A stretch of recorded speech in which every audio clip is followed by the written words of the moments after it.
avant de conclure, Monsieur le Président, je voudrais revenir sur ce mécanisme européen de stabilité dont l'entrée en vigueur était initialement prévue pour la mi-2013 et qui, bizarrement, à quelques semaines de l'élection présidentielle en France, a été avancé pour une mise en œuvre au mois de juillet 2012.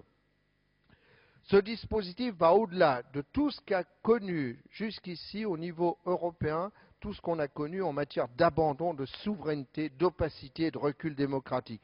Loin, très loin des peuples d'Europe, sous la direction du condominium franco-allemand. Ce qui est en train de se mettre en place est une mécanique implacable de contrôle et de corsetage des finances publiques. Alors, Monsieur le Président, je vois bien que le temps s'écoule et je voudrais revenir sur le MES. C'est une société, en conclusion, c'est une société anonyme basée au Luxembourg. Écoutez bien, le MES n'aura de compte à rendre à personne, ni au Parlement européen, ni aux parlements nationaux, et encore moins aux citoyens des États membres.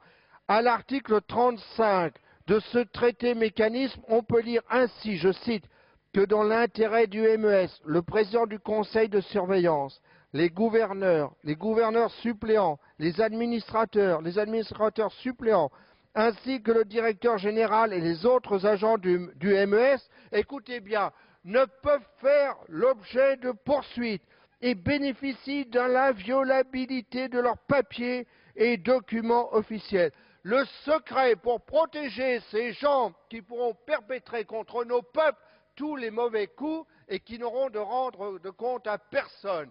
Vous votez déjà l'immunité. Comme dans les dictatures arabes, certains chefs d'État se font voter l'immunité avant de prendre l'avion.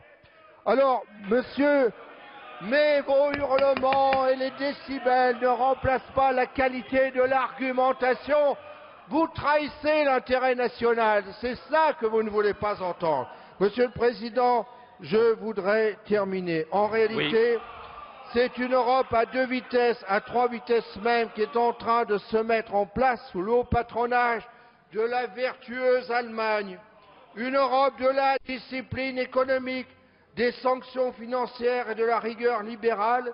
Et comme l'écrivait début avril 2010 l'ancien ministre allemand des Affaires étrangères Joschka Fischer, Madame Europe s'est transformée en Frau Germania.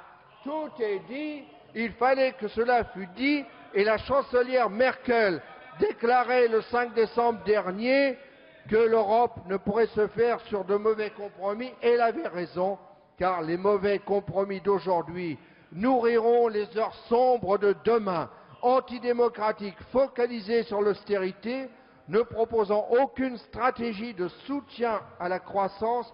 Ce projet de traité ne pourra jamais renforcer la solidarité entre les États membres. Ce n'est d'ailleurs pas son but.